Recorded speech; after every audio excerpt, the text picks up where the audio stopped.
अस्सलामुअलैकुम। सलीम बुखारी शो से मैं हूँ ज़ैनब जतोई, मेरे साथ मौजूद है सलीम बुखारी साहब। अस्सलामुअलैकुम। जी वालेकुम अस्सलाम, कैसी हैं आप? अल्हम्दुलिल्लाह ठीक, आप कैसे हैं? मैं भी ठीक हूँ। नाजरीन, प्रोग्राम में आज हम बात करेंगे chief of army staff Asim Munir ने नौजवानाने पाकिस्तान तकरीब से खिताब किया है। उन्होंने कहा है कि जो नौजवान नस्ल है वो हमारे मुल्क का सरमाया है। उन्होंने ये भी कहा कि आज़ादी की कीमत जानना चाहते हो तो आप लोग शाम, लीबिया, गज़ा, कश्मीर की सूरत हाल देखें, उनसे पूछें कि आज़ादी की कीमत क्या होती है। इस पर आज हम प्रोग्राम में बात करेंगे, बुखारी साहब का तज्जिया भी लेंगे और प्रोग्राम में आज हम बात करेंगे। बानी PTI ने कहा है कि फैज़ हमीद का जो ट्रायल किया जा रहा है उसको ओपन रखा जा सके ताकि मीडिया को भी एक्सेस हो, जो भी कोर्ट प्रोसीडिंग्स हो मीडिया को भी इस चीज़ का अंदाज़ा हो ताकि लोगों को भी पता चल सके। इस बारे में आज हम बुखारी साहब से तज्जिया लेंगे किस हद तक ये बानी PTI का ये मुतालिबा जायज़ है। इस बारे में आज बुखारी साहब हमें प्रोग्राम में बताएंगे और हम प्रोग्राम में बात करेंगे इजराइल और गज़ा जंगबंदी के हवाले से। आप लोगों को पता है कि कुछ रोज़ कबल इस बारे में चल रही थी मीटिंग्स और मुतालिबात जो थे गज़ा की जानिब से पेश किए गए थे, इजराइल की जानिब से भी कुछ अहम मुतालिबात पेश किए गए। इस पर आज हम प्रोग्राम में बात करेंगे कि वो मुतालिबात कहाँ तक पहुँचे, क्योंकि अभी जो ताज़ा तरीन सूरत हाल है उसके मुताबिक ये कहा जा रहा है कि वज़ीर ख़ारिजा ने ये कहा है कि जो गज़ा में इजराइली फ़ौज का इंखला है उसको हम फ़ौज को इंखला के लिए तैयार हैं। इस बारे में आज बुखारी साहब हमें तज्जिया देंगे कि आखिर इसका आगे फ्यूचर क्या होगा। बुखारी साहब, आज जो नौजवानाने पाकिस्तान तकरीब हुई, chief of army staff Asim Munir ने खिताब किया और बड़ी ज़बरदस्त बातें की, नौजवानों को बड़ा अप्रिशिएट भी किया, मोटिवेट भी किया। इस तकरीब के बारे में आप क्या कहेंगे? देखिए, मैं समझता हूँ कि एक तो ये हालात का तकाजा था कि जो नौजवान हैं पाकिस्तान के, वो चूँकि एक तासुर यह है कि वो सारे के सारे जो हैं वो तहरीक इंसाफ के साथ वो जुड़े हुए हैं और बानी PTI जो है उसके फॉलोअर्स हैं, और दूसरी तरफ से कहा जाता है कि जी ये कल्ट फॉलोइंग है। ये दो मुख्तलिफ किस्म की आ रहा है जी। इसमें तो कोई शुबा नहीं है कि किसी भी कौम के लिए जो यूथ होते हैं, जो यूथ की लौट होती है, उसको हमारे बड़े कहा करते थे कि वो मुस्तकबिल के मेमार हैं कौम के। और ये बात मेरे ख्याल से गलत भी नहीं है। दुरुस्त बात है कि आज के जो नौजवान लोग हैं वो कल के ज़िम्मेदार शहरी बनेंगे, वो कौम को लीड करेंगे, कौम के लीडर बनेंगे। तो इस एतबार से उनको ख़िताब करना बहुत ज़रूरी था। और जैसा मैंने कहा कि 11 साल से एक मखसूस अंदाज में उनकी जहन साजी की गई है। उनको यानी मेन स्ट्रीम से उनको रीडायरेक्ट करके अपनी पार्टी के साथ शामिल किया गया है और उनको बताया गया है ये कि इस मुल्क में कौन कौन जो है वो यानी कौम का मुजरम कह लीजिए आप या कसूरवार कह लीजिए, फॉर ऑल इल्स। उसका शिकार सियासी जमातें भी हुई हैं, कोई दो राय नहीं है उसके बारे में। लेकिन उसमें जो मिलिट्री इस्टेब्लिशमेंट है उसके ऊपर भी बहुत एस्पर्शंस कास्ट की जाती रही हैं। सोशल मीडिया ने जितनी नफरत के बीज कौम में बोए हैं उतने ही फ़ौज के ख़िलाफ़ भी बीज बोए हैं। कोई दो राय इसके बारे में नहीं। आप उठा के उनकी साइट्स देख लीजिए, आप उनके पुराने खंगाल के देख लीजिए जो बयानिए बनते थे, जिस तरीके से इन चीज़ों को प्रोजेक्ट किया जाता था दैट ऑल द इल्स वर, पहले all the goods were in the military establishment because वो उनको इक़्तिदार तक लेके आई थी। हम चूँकि उसके ऐनी शाहिद हैं, हमने वो सारा मंजरनामा देखा हुआ, रिपोर्ट किया हुआ, एनालाइज किया हुआ है, लिहाजा हमारे दिमागों में वो मेमोरीज अभी बिल्कुल फ्रेश है। वो धरना किसने ऑर्गेनाइज़ किया था, कौन उसका ऑथर था, किसने उसकी फंडिंग की थी, एम्पायर कौन था, वो आपको शायद ना हो पता, लेकिन हमें वो पता था कि वो किस एम्पायर की उंगली की तरफ इशारा किया जा रहा है। तो कहने का मतलब ये है कि आज की जो इनकी तकरीर है उसके सेलिएंट फीचर जो हैं उस पर तो हम बात करेंगे, लेकिन मैं सिर्फ हाईलाइट करना चाहता हूँ कि सिग्निफिकेंस क्या है to address the youth convention. ठीक है जी। एक बात है, उन्होंने फिर उनको बताया है कि इस कौम के साथ क्या क्या होता रहा है। पहले तो उन्होंने कहा है कि ज़रा आप आज़ादी का मतलब समझ लें क्या होता है। तो उसके लिए उन्होंने पैरेलल ड्रॉज किए हैं। एक तो अरब स्प्रिंग की वजह से अरब कंट्रीज़ में जो कुछ भी हुआ वो आपके सामने है, चाहे वो यमन है, चाहे वो इजिप्ट थी, चाहे वो यानी दीगर बहुत सारे ममालिक अरब कंट्रीज़ के हैं जो मुतासर हुए इससे। फिर शाम का क्या हाल हुआ आपने देखा, फिर इराक़ का क्या हाल हुआ आपने देखा। वो सारी मिसालें उन्होंने दी हैं आज। उनका कि आज़ादी का मतलब पूछना है तो इन लोगों से जाके पूछिए जो कश्मीर में मुसलमान बसते हैं, जो गज़ा में मुसलमान बसते हैं, या जिन जिन ममालिक में ये जो अरब स्प्रिंग की वजह से तबाहकारियाँ हुई या जो गैर मुल्की इन्फ्लुएंस की वजह से वहाँ पर जो पॉपुलर रजीम्स थी उनको गिराया गया और अपनी मर्ज़ी की रजीम्स लाई गई। मिसाल के तौर पे इजिप्ट के अंदर अख़वानुल मुस्लिमीन जो हैं इलेक्ट हुए थे, मेजॉरिटी थी उनके पास, लेकिन उनकी हुकूमत को गिरा के फिर सिसी साहब को वहाँ बना दिया गया। तो ये सारे मंजरनामे से उन्होंने डराने की कोशिश नहीं की, उन्होंने कहा कि इनसे सबक ले लें और फिर मुझे बताएं कि आज़ादी का मतलब क्या होता है और आज़ादी की कीमत क्या होती है। ठीक, ये मेरे ख्याल से बिल्कुल सही सिमत में ये बयानिया था। दूसरी बात ये कि उन्होंने ये भी साबित करने की कोशिश की, और मैं समझता हूँ बिल्कुल ठीक है, कि फ़ौज आसमान से नहीं उतरी है। फ़ौज किसी में जो लोग हैं वो किसी दूसरे मुल्क के नहीं हैं। तो उन्होंने ये कहा कि हुकूमत, फ़ौज और अवाम ये हमेशा से एक लड़ी में पड़े हुए हैं और हमेशा से इसी की वजह से मुल्क की सलामती को यकीनी बनाया जाता है, मुल्क की तरक्की और तहफ़्फ़ुज़ जो है उसकी ज़मानत दी जा सकती है अगर ये तीनों सेगमेंट्स जो हैं वो एक पेज पर हों, एक लड़ी में पड़े हुए हों। दूसरी बात वो कहते हैं कि जी मैं पूछना चाहता हूँ ये कि वो जो पाकिस्तान मुखालफ बयानियाँ बना रहे थे पिछले 2 साल से, वेयर आर दे। अब वेयर आर दे की तरफ इशारे बहुत वाज़े मौजूद हैं। या तो वो जेलों में हैं, या वो रूपोश हैं, या वो मुल्क से भाग गए हैं, या मुकदमात का सामना कर रहे हैं। मेरे ख्याल से इसमें कोई इबाम नहीं होना चाहिए। बुखारी साहब, अब सवाल ये पैदा होता है कि नौजवान नस्ल एक जो मखसूस किस्म की पार्टी है, जिस तरह से वो नौजवानों के जहनों पर असरअंदाज है, हमें उस चीज़ को एक्सेप्ट करना ही पड़ेगा कि नौजवान कहीं ना कहीं इन्फ्लुएंस हैं उस पार्टी की मैं बात कर रही हूँ। चले बयानिया, ठीक है। बुखारी साहब, क्या इतने सालों से जो उनकी जहन साजी हुई है, क्या इतना आसान है उनके जहनों से उस मखसूस पार्टी को निकालना या उस बयानिया को निकालना? देखिए, बिल्कुल आपने ठीक कहा, लेकिन जब उस पार्टी की लीडरशिप की और उस पार्टी के करतूत सामने लाए जाएंगे, जब लोगों को ट्रायल के ज़रिए और सज़ाओं के ज़रिए पता चलेगा कि इन्होंने क्या क्या खिलवाड़ किया हुआ है, तो फिर वो, ये आपने बिल्कुल ठीक कहा कि 11 साल की जहन साजी 1 साल में तो ख़त्म नहीं हो सकती। लेकिन इसका मतलब ये भी नहीं है कि क्योंकि 11 साल हो गए ना हम रहने दो, मतलब ये रवैया भी ठीक नहीं है ना। किसी न किसी जगह अगर कोई गलती हुई है तो उसकी इस्लाह करना, उसको ठीक करना, ये भी तो जिम्मेदारी है ना कौम की भी है, लीडरशिप की भी है।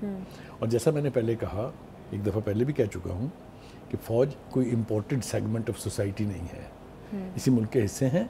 और पाकिस्तान का जो ओरिजिनल कॉन्स्टिट्यूशन था उसके प्रीएम्बल्स में, प्रीएम्बल्स कहते हैं the gist of the constitution, ये लिखा हुआ था आर्टिकल 3 ऑफ द प्रीएम्बल कि armed forces are custodian of Pakistan territorial integrity and ideological frontiers. तो वो जो कहते होते हैं ना लोग बात करते हैं किधर है कोई रोल फ़ौज का, आईनी रोल तो कोई नहीं है। तो ये मैंने उसकी तरफ इशारा किया कि बाकायदा जिम्मेदाराना आर्मी रोल कॉन्स्टिट्यूशन में मौजूद है। एक बात। दूसरी बात, देखिए जो गलत हो गया है वो जस्टिफाई नहीं किया जा सकता कि अब उसको छेड़े ना, वो तो हो गया जो गलत होना था। उस गलती से सीख के आप आइंदा होने वाली गलतियों का अजाला कर सकते हैं, उनसे बच सकते हैं। तो मैं समझता हूँ कि ये जो यूथ कन्वेंशन से उन्होंने खिताब किया है, may be this is the first step in the right direction. It's a long journey, I agree with you. दूसरी बात यह है कि वो जो हम अक्सर बात करते हैं, वजाहत नहीं कर पाते उसकी कि कल्ट फॉलोइंग क्या होती है। जी, कल्ट फॉलोइंग ये होती है कि दिमागों को इस तरीके से मुतासर किया जाता है या इस तरीके से जहर ज़दा किया जाता है कि कोई चीज़ उसके बरक्स पेनिट्रेट कर ही नहीं सकती दिमागों में। और ये किन लोगों का दिमाग ऐसा होता है?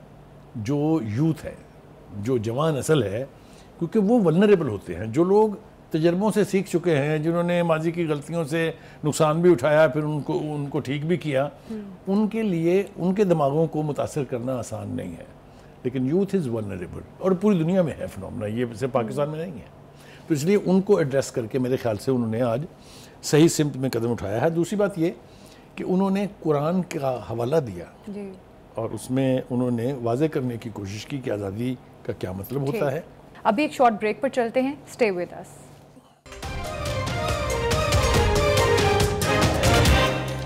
दूसरी बात ये कि इकबाल का भी उन्होंने शेर पढ़ा कि अफराद के हाथों में है अक़वाम की तकदीर, हर फर्द है मिल्लत के मुकद्दर का सितारा। तो वो पॉपुलर, जिसको कहते हैं ना पॉपुलर मीन्स, पॉपुलर टूल्स इस्तेमाल करते हैं। कुरान करीम क्या कहता है, क्या इरशाद फरमाता है, कोई उससे मुफर मुमकिन है? कोई मुसलमान कर सकता है मुफर उससे? इसी तरह से इकबाल, जिनको हम कहते हैं शायर मशरिक हैं, पाकिस्तान का तसव्वुर उन्होंने पेश किया था, उनको कोट करके किसी बात को साबित करने का मतलब भी इररेलेवेंट नहीं है, रेलेवेंस उसकी है। हैविंग सेड दैट, इसके बाद वो दहशतगर्दी के ऊपर बात करते हैं और ये कहते हैं कि 22 साल से दहशतगर्दी का फितना पाकिस्तान में आया और सबसे ज़्यादा मुतासर सूबा जो है वो है खैबर पख्तूनख्वा। और उन्होंने कॉम्प्लीमेंट पेश किया कि वहाँ के जो लोग हैं वो 22 साल से मुसल्लह अफवाज के साथ मिल के इस फितने से निजात हासिल करने के लिए कोशिशें कर रही हैं। इन्होंने बहुत खराज अकीदत पेश किया खैबर पख्तूनख्वा के लोगों को। अब आदिल जनाब, इसके अंदर जो एक और बात मुझे परेशान कर रही है वो ये है कि how will this message go along. ये अब इस मैसेज का क्या ये मैसेज काफ़ी है या इसका फॉलो अप होना चाहिए? मेरा ख्याल ये है कि वो मीडिया जिसने पहले खान साहब के इस इक़्तिदार के सफ़र को आसान बनाया था, हमें अच्छी तरह से याद है, हम 24-24 घंटे लाइव एक शख्स को ट्रॉलर पर खड़ा दिखाते थे जी। ठीक है, वो हम क्यों दिखाते थे वो साहब आ जाएगा वाज़े, वो हो जाएगा जब ये ट्रायल वायल शुरू होगा ना तो पता लगेगा कि टीवी के जो मालकान थे या टीवी के जो रिपोर्टर्स थे उनके दिलों में क्या जज्बात थे खान साहब के बारे में जिसकी वजह से वो ये करते थे, या कोई और मजबूरी थी, वही पता चल जाएगा। आपको क्या लगता है, मजबूरी थी या जज्बात थे लोगों के? जज्बात का ताल्लुक तो उन लोगों से था जो वहाँ बैठे होते थे, लेकिन जो कुछ हम कर रहे होते थे वो अहकामात के तहत होता था। और अहकामात कहाँ से आते हैं कम से कम मुझे आपको बताने की ज़रूरत नहीं है, आपको तो पता है कहाँ से आते हैं। ठीक, अच्छा बुखारी साहब, जिस तरह से इस्टेब्लिशमेंट फ़ौज के अभी हमने देखा कि बैक टू बैक काफ़ी खिताब सामने आए, जो कि एक सही चीज़ भी है, जिस तरह सोशल मीडिया पर महाजराई की गई इस्टेब्लिशमेंट के अगेंस्ट, लोगों की जहन साजी की गई, तो इस बारे में इस किस्म की चीज़ें फ़ौजी एहलकारों का मीडिया पर आना और बताना, लोगों को एक पॉजिटिव इमेज फ़ौज का दिखाना बड़ा ज़रूरी है, क्योंकि फ़ौज हमारे लिए एक काबिल इज़्ज़त इदारा है, हमें इसकी इज़्ज़त करनी क्योंकि हमारा डिफेंस करते हैं। बुखारी साहब, अभी आपको क्या लगता है, अभी आप आने वाले टाइम में क्या देख रहे हैं, क्या इन चीज़ों से फ़र्क पड़ेगा? लोग इस चीज़ को इस इन्फ्लुएंस में आएंगे कि वाकई हमने जो किया है, जो हमने फ़ौज के ख़िलाफ़, इस्टेब्लिशमेंट के ख़िलाफ़ जो महाजराई की, वो गलत है? बहुत अहम सवाल है आपका, बड़ा आपके सवालों से कभी कभी डर भी लगता है जी। देखिए, बात ये है कि दो रास्ते हैं। एक ये कि आप ये समझ के या ये अज्यूम करके कि चूँकि ये फॉलोइंग बहुत स्ट्रॉन्ग है, क्योंकि ये जहन साजी हो चुकी हुई है, इसका कोई इलाज नहीं, अगर बैठ जाएंगे आप तो बर्बादी आप तक जल्दी पहुँचेगी, जिसको अदरवाइज़ थोड़ा सा ताख़ीर हो सकती है। लेकिन अगर आप इसका मुकाबला करने के लिए ज़हनी तौर पर तैयार होते हैं और आवाम को एनलाइटन करके, आवाम को अवेयर करके उस अपनी जद्दोजहद में शामिल कर लेते हैं, तो यकीनी तौर पे फ़र्क पड़ता है। अगर फ़र्क ना पड़ता होता तो आज भी इस मुल्क में अयूब खान साहब की हुकूमत होती, आज भी इस मुल्क में ज़ियाउल हक साहब इक़्तिदार में होते, आज भी इस मुल्क में परवेज़ मुशर्रफ साहब जो हैं वो इक़्तिदार में होते। लेकिन चूँकि अवेयरनेस से फ़र्क पड़ता है और रजीम्स चेंज होती हैं। ये मैंने आपको तीनों हवाले जो दिए हैं, ये मिलिट्री रजीम्स के हैं, जिनके पास गन पावर भी है, जिनके पास ट्रेंड मैन पावर भी है, लेकिन इसके बावजूद वो इक़्तिदार में नहीं रह सकते। बुखारी साहब, जब सियासी रहनुमाओं की हुकूमत होती है तो तब तो वो इस्टेब्लिशमेंट को बड़ी तारीफ़ करते हैं कि हम सब एक पेज पर हैं। जब हुकूमत चली जाती है, वो अपोजिशन में आ जाते हैं, तो फिर वो इस्टेब्लिशमेंट मुखालिफ बयानिए पेश करना शुरू कर देते हैं। अब सवाल ये पैदा होता है कि आप इस्टेब्लिशमेंट को ड्रैग आप करते हैं सियासत में, या इस्टेब्लिशमेंट खुद जाती है सियासत में, या आपको पपेट के तौर पर इस्तेमाल करती है? ये चीज़ अभी समझ नहीं आ सकती। मैं समझा देता हूँ आपको ना, आपका जो बयान का पहला हिस्सा है, हाँ जी, वो इमरान खान साहब का आज का बयानिया है। अच्छा। कि फ़ौज इक़्तिदार में लाए तो ठीक है, निकालने में किसी की मदद कर दे या वो समझे कि किसी की मदद की है तो फिर गलत है। यही बाजवा साहब और यही फैज़ हमीद साहब, उनके कभी जमहूरियत के बाप रहे हैं। मैं उनका अपना तो नहीं कह सकता, लेकिन ये तो हमने सुना है उनसे। और कभी उन्होंने ये कहा कि मैं तो आई वॉज ए डमी। ये 4 साल हुकूमत तो चला रहे थे बाजवा साहब और फैज़ हमीद, उस वक्त तक वो ठीक थे। अच्छा, ठीक है। लेकिन उसके बाद जब देखा उन्होंने, या उन्हें ये समझ आया कि शायद इन्होंने मेरी हुकूमत गिराने में मदद की है, तो उन्होंने कहा ये तो मीर जाफ़र है, हाँ, ये मीर सादिक है। ये उनका बयानिया है। असल में बात यह है कि जब आप उनके हाथों में टूल बन जाते हैं तो पहली गलती आप कर लेते हैं। सियासतदान करते हैं पहली गलती? जी, सियासतदान करते हैं पहली गलती, और ये पहली दफ़ा नहीं हुआ। ठीक, ये भी मैं आपको और थोड़ी सी तक़वियत पहुँचाने के लिए कि पहली दफ़ा नहीं हुआ, इस्तेमाल किया है सियासतदानों को। और इस मुल्क की आज जिस सूरत हाल के सामने हम खड़े हैं, ये नतीजा भी उसी चीज़ का है। लेकिन इसके साथ साथ हमने ये देखा कि जिन सियासतदानों ने कोशिश की कि इस कुव्वत का मुकाबला किया जाए, उनका क्या हशर हुआ वो भी हमारे सामने है। तो मुझे एक बात पे बहुत हैरत है कि खान साहब कंडेम करें मिलिट्री इस्टेब्लिशमेंट को तो वो जस्टिफाइड है, जो पीछे करके सज़ा भुगतते रहे हैं उसका आप तज़किरा तक करना मुनासिब नहीं समझते।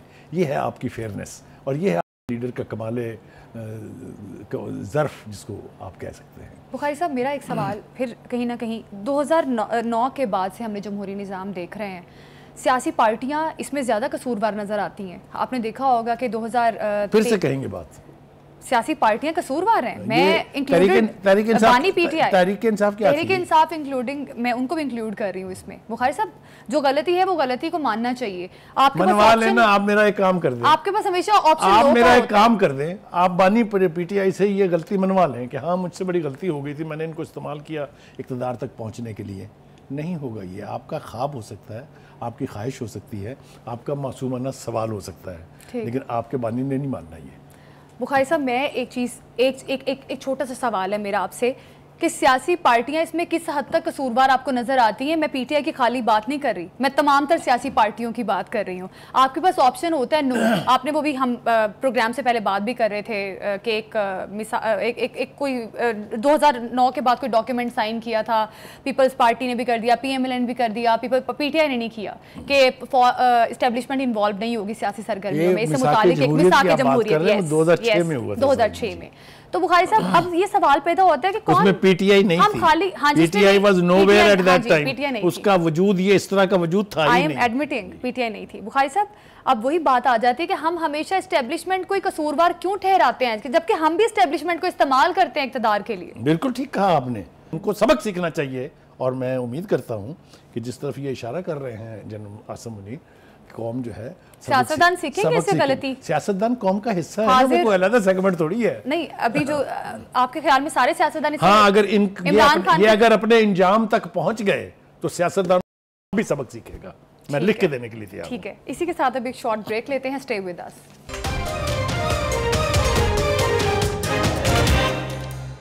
Welcome back. बानी पीटीआई ने कहा है कि फैज़ हमीद का ओपन ट्रायल किया जाए ताकि मीडिया इन्वॉल्वमेंट भी हो, लोगों को पता चले कि क्या इन्वेस्टिगेशन हो रही है। बुखारी साहब, अब सिक्योरिटी ज़राए की जानिब से ये कहा गया है कि इमरान खान कौन होते हैं कि वो कहें कि हम ओपन ट्रायल किसका करना चाहिए, किसका नहीं करना चाहिए। उनके मुतालिक जो केस होंगे उनका हम ओपन ट्रायल करेंगे। तो बुखारी साहब, अब बानी पीटीआई के अपने लिए मुश्किलात में इजाफा कर रहे हैं इस तरह से फ़ौज के मामलात में मुदाखलत करके? वो ना एक मैं नहीं मानता का बाकायदा एक थीसिस है, वो इस पर टाइम शायद नहीं है पूरा सुनाने का, लेकिन किसी दिन मैं सुनाऊंगा ज़रूर जी। वो ये है कि जो भी बात आपको ढंग की जाए, आपके उस्ताद ने आपको कहा हुआ है कि आपने उसके जवाब में कहना है, मैं नहीं मानता। हत्ता कि अगर कोई ये कहे कि आपके साथ जो बैठे हुए हैं या आपके वालिद बुजुर्गवार हैं, आप खड़े होंगे कहेंगे मैं नहीं मानता।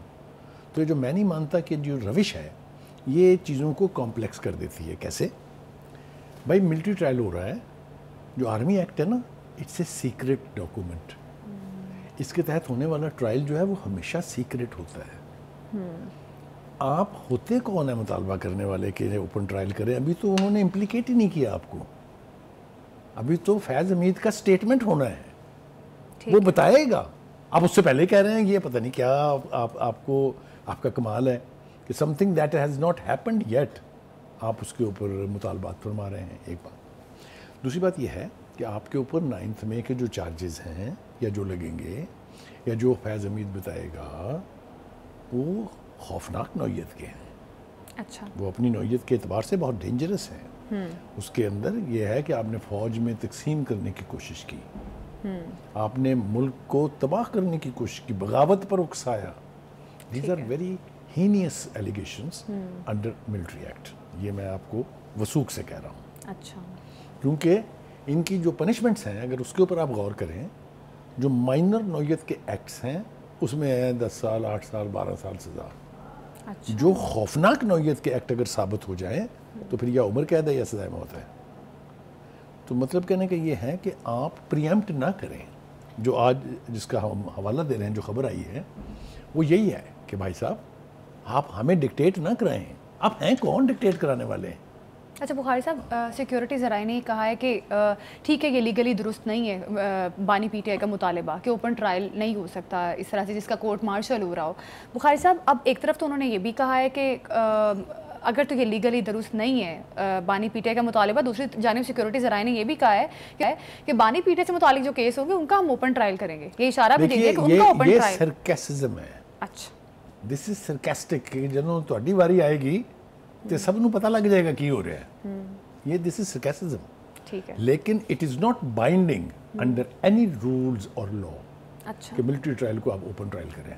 जाहिर है। माजी की मिसाल आप दे लें, कोई एक ट्रायल ऐसा नहीं है जो ओपन हुआ हो। सो ये नॉर्म्स है। अब नॉर्म्स को आपके लिए कैसे बदल दिया जाए वो अब दूसरी बात है। ठीक, देखिए दूसरी बात ये है, जो असल कहानी इसके अंदर पोशीदा है सारी, और ये इसके ऊपर हम आएंगे भी कि आप कर क्या रहे हैं जेल में बैठ के। अच्छा, माशाल्लाह माशाल्लाह हमारी अदालतें जो हैं, ख़ास तौर से इस्लामाबाद हाई कोर्ट जो है, उन्होंने तो ये साबित कर दिया है कि इमरान खान साहब सज़ा के तौर पे जेल में नहीं है। वो तो हमने उनको सिक्योरिटी कस्टडी में लिया हुआ है। अच्छा, ठीक है जी। अच्छा जी, वो कैसे हम साबित करेंगे? वो ये है कि आपने अंदर पार्टी सेक्रेटेरिएट बनाया हुआ है, आप पार्टी के सारे फैसले कर रहे हैं, आप पार्टी के वफूद से मिल रहे हैं, आप वहाँ से टिकटें जारी कर रहे हैं, आप वहाँ से बैठ के अहकामात जारी कर रहे हैं, आप इंटरनेशनल मीडिया को वहाँ से इंटरव्यूज़ दे रहे हैं। ओ बाबा, ये जेल है कि पीआईडी का प्रेस रूम है। आप डेली वहाँ प्रेस कॉन्फ्रेंस फरमाते हैं। कहने का मतलब ये है कि ये सब कुछ सहूलतें जो आपको मिली हैं, क्या ये किसी और कैदी को भी हैं? या वो सियासतदान जो पहले जेलों में रहे, क्या उनको ये सब कुछ हासिल था? आपका अपना रवैया तो ये था ना कि आपने अमेरिका में बैठ के कहा कि मैं नवाज शरीफ का एयर कंडीशन उतार दूंगा। अच्छा, याद है ना?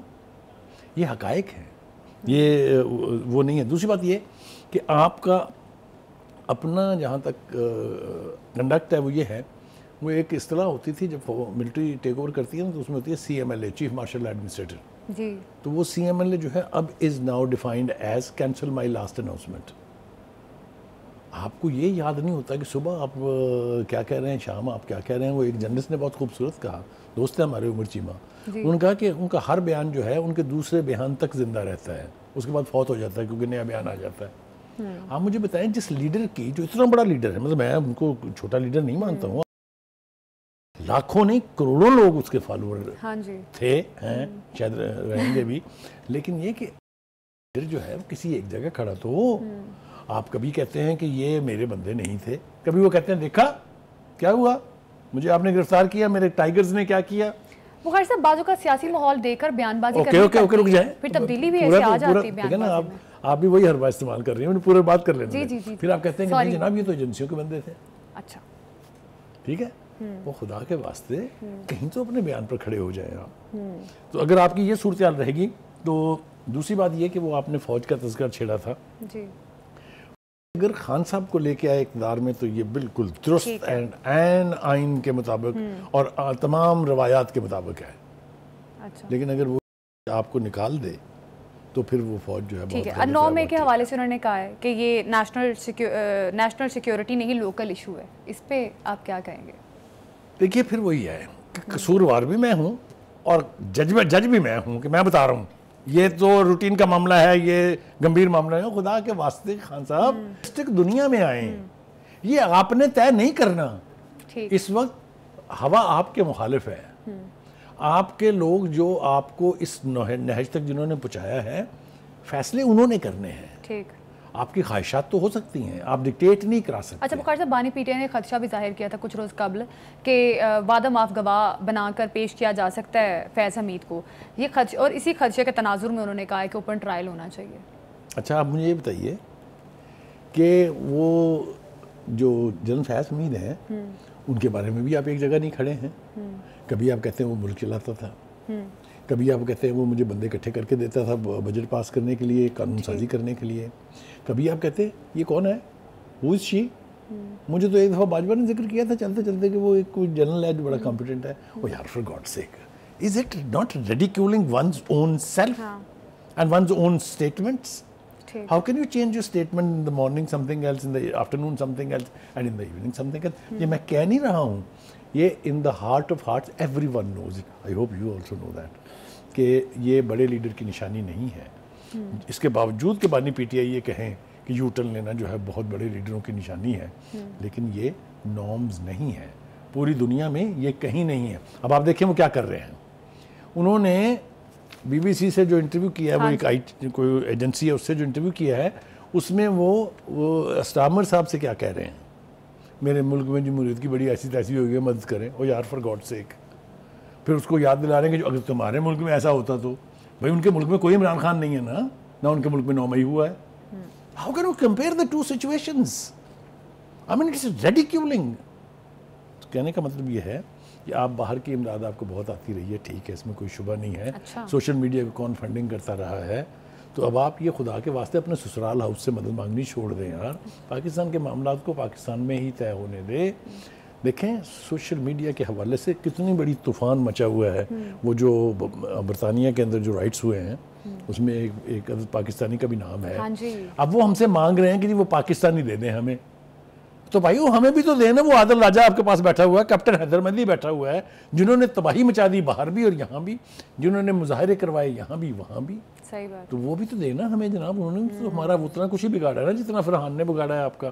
सही तो कहने का मतलब ये है कि ये डुअलिटी ख़त्म होनी चाहिए। सही है, ठीक हाँ, है। एक बंदे को अपनी किसी एक बयान के ऊपर ठहरना चाहिए। ठीक है, ठीक है। अब देखना ये कि बानी पीटे आगे क्या बयानियाँ पेश करते हैं।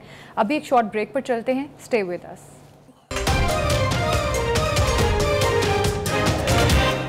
Welcome back. अब बात करेंगे इजराइल गजा जंगबंदी पर। अमरीकी वज़ीर ख़ारिजा ने कहा है कि नेतन्याहू के बयानात के बावजूद इजराइल गजा से डिफेंस फोर्सेस के इनखला पर तैयार है। बुखारी साहब, ये कहीं ना कहीं खुशाइंद है कि फोर्सेस गजा से इनखला के लिए तैयार है। देखिए, गुजारिश ये है कि फोर्सेस का इनखला बहुत सारी दीगर चीज़ों से जुड़ा हुआ है। ठीक है। यानी जो ओरिजिनल प्रेसिडेंट बाइडन की जो तजावीज़ थी उसमें इन्होंने खुद से अमेंडमेंट कर ली हैं हमास को ऑन बोर्ड लिए बगैर। हाँ। और अब वो उसको जाहिर भी नहीं कर रहे कि अब उन तजावीज़ में इसके अलावा और क्या क्या है। इसके अलावा क्या क्या था और? हाँ जी। इसके अलावा ये था कि आप ट्रूप्स निकालेंगे यहाँ से, इसराइल अपनी फौजें वापस ले जाएगा। इमदादी सामान जो है 600 ट्रक डेली अंदर आने की इजाज़त होगी। गजा के लोगों को वापस आके अपना बचा खुचा जो कुछ भी है वो देखने की इजाज़त होगी। हाँ जी। मुकम्मल जंगबंदी होगी और तामीर नौ का काम शुरू हो पाएगा। ये सारी चीज़ें आपने निकाल दी हैं उसमें से। फौज वहाँ से वापस चली जाएगी, सो व्हाट, आप दाखिल नहीं हो सकते गजा में। तो मतलब ये है कि अमेरिकन जो हैं वो अपनी नाजायज़ औलाद इसराइल के लिए उनकी मर्जी की तजावीज़ जो है वो ला रहे हैं। उस एक से इतफाक़ कर लिया है जो उन्होंने पता नहीं किसके बाप पे एहसान किया है, बाकी सारी जो कंडीशंस उसके साथ जुड़ी हुई थी वो निकाल दी हैं। एक तो ये है। ठीक। दूसरी बात यह है कि हमास ये वाज़ेह तौर पे कह रही है कि हम मुआहदे से पीछे नहीं हटे, लेकिन मुआहदा वही जो उन तजावीज़ की बुनियाद पर हो जो जिस पर सारे अफ्रीकन ने इतफाक़ किया था। हाँ, इसराइल समेत। इन्होंने आप उसके बाद कैसे बदल सकते हैं जी उसको? एक बात। दूसरी बात यह है कि 3 मरहले तय थे उसमें, उन तजावीज़ में। एक पहले मरहले में यह था कि इसराइली फ़ौजें गजा से निकल जाएंगी। दूसरे मरहले में हमास और इसराइल जंग के मुस्तकिल ख़ात्मे की शराइत पर बातचीत करेंगे, परमानेंट सीज़ फायर, ठीक है। और तीसरा मरहला यह था कि गजा की तामीर नौ होनी थी, मगर उसके बाद इसराइल इन चीज़ों से हट गया पीछे। यानी पूरा जो एक प्लान बना था उसके जो मेन ऑपरेटिव पार्ट्स थे उनसे वो हट गया पीछे। सिर्फ फौजें वापस ले जाने से क्या होगा? गजा तो फिर उसके कब्जे में ही रहा ना, क्योंकि आप आ ही नहीं सकते वापस वहाँ। और जंगबंदी जो है वो मुस्तकिल अगर नहीं होगी तो टेम्परेरी जंगबंदी के लिए हमास राजी नहीं है। बुखारी साहब, वो बात ठीक है। अभी जो मेजरली जो मेन पॉइंट है ना, अभी ये बहुत बड़ी डेवलपमेंट है। नेतन्याहू के बयानात के बावजूद एंटनी ब्लिंकन ने ये बात कही है कि वहाँ से फोर्सेस का इनखला कर दिया जाएगा। तो ये इसका मतलब है कि कहीं ना कहीं पीस अमेरिका करवाना चाहता है, कोई पीस डील। देखिए, पीस अमेरिका ज़रूर करवाना चाहता है और ये हमेशा तब करवाता है जब कोई मुसलमान मुल्क मुकम्मल तौर पर तबाह हो जाता है, चाहे वो अफ़गानिस्तान हो, चाहे वो इराक हो। बुखारी साहब, हमास अभी चले ठीक है, हम मानते हैं कि उन्होंने उन नुकात में कुछ तब्दीली की है। हमास भी यही चाहता था कि वो अपनी फ़ौज को गजा से निकाल लें। तो अब फ़ौज जा तो रही, हमास की बात तो मानी। तो खाली सरजमीन क्या करेगी जब वहाँ बंदे नहीं आ सकते वापस? जब गजा के लोग वापस ही नहीं आ सकते, जब गजा के लोगों को वहाँ खाने को खुराक नहीं मिलेगी, तो उस जंगबंदी का या वहाँ से फ़ौजें वापस बुलाने का क्या फ़ायदा है? सिर्फ खाली ज़मीन तो नहीं दिखानी ना, वहाँ लोग बसते हैं, उनको खाना चाहिए। आपने देखा नहीं कि वहाँ कहत की सूरत हाल है? आपने देखा नहीं कि छोटे बच्चे वहाँ जो है भूख से मर रहे हैं, तो उनको मरने दिया जाए? तो ये चीज़ें जो हैं, बुखारी साहब, लेकिन गजा के लोग भी ये चाहते हैं कि जंगबंदी हो जाए, हमास से कौन नहीं चाहता? क्या आप और मैं नहीं चाहते कि जंगबंदी हो? वो इतना सफर कर चुके हैं अब, तो वो कहते हैं कि किसी तरीके से कुछ भी जो कुछ डील मगर होती है उस जंगबंदी के पीस ले आएं। नतीजे में उनको सरवाइव करने का हक तो हासिल होना चाहिए कि नहीं? बिल्कुल होना चाहिए। एक दूसरी बात यह है, एक और चीज़ जिसकी तरफ मेरे ख्याल से हमें ज़रूर थोड़ी सी बात करनी चाहिए, वो ये है कि ईरान के हमले के ऊपर बहुत कंट्रोवर्सी है जी। कुछ पार्टियों का ख्याल ये है कि जितनी तखीर होगी उनकी फ़ायदा, कहते हैं ना जी वो। लेकिन जो ईरान का नुमाइंदा है अक़वाम मुत्तहिदा में, हाँ जी। अगर उसकी तकरीर आप गौर से पढ़ लें तो वो ये कह रहा है, 2-3 चीज़ें उसने कही हैं जो मेरे ख्याल से हमें शेयर करनी चाहिए। हाँ जी। कि ऐसा हमला होगा कि तमाम तर डिफेंसेस के बावजूद इसराइल के लोग और इसराइल की नेतन्याहू की हुकूमत शशदर रह जाएंगे। अच्छा। ये लफ्ज़ शशदर जो है फ़ारसी का लफ्ज़ है, बहुत स्ट्रॉन्ग हाँ। इसका मतलब है। दूसरी तरफ वो ये कहते हैं कि ये सोच लेना कि ईरान हमला नहीं करेगा, ये तो तर्क कर दे। अच्छा। टाइमिंग हमारी मर्जी की होगी, जगह हमारी मर्जी की होगी, लेकिन वो होगा इसराइली कौम के लिए एक सबक। हम भी क्रिटिसाइज करने वालों में शामिल हैं कि ईरान साहब की कर रहे हो तुसी, बहुत हो गया है। यहाँ जंगबंदी की बातें, ईरान हमला करता है तो अफेक्ट कर सकती हैं। देखिए, ईरान के हमले का वहाँ की जंगबंदी से कोई ताल्लुक नहीं है, इसलिए कि आपने अंदर घुस के उसके मेहमान को मारा हुआ है। उसका हिसाब तो उसने लेना ही लेना है, जल्दी या बदेर। मगर साथ साथ उसने ये वजाहत किया कि हम वहाँ जंगबंदी के खिलाफ नहीं हैं। बुखारी साहब, अगर ईरान अटैक नहीं करता, जिस तरह से डिले हो रहा है, अगर नहीं करता तो फिर ईरान की सुबकी होगी। देखिए, सुबकी तो छोटा लफ्ज़ है। ईरान एज ए कौम, एज ए इस्लामी मुल्क खड़ा कहाँ होगा अगर वो अपना ठीक है। अब देखना ये है कि इस्माइल हनिया लाल झंडा लहराने का फायदा क्या होगा? बिल्कुल बिल्कुल। अभी देखना ये है कि इस्माइल हनिया की शहादत का बदला ईरान किस तरह से लेता है। ईरान जो बातें कर रहा है उस पर अमल पैरा भी होता है या नहीं, ये आने वाला वक्त बताएगा। अभी प्रोग्राम से हमें दीजिए इजाजत, कल फिर मुलाकात होगी। अल्लाह हाफिज।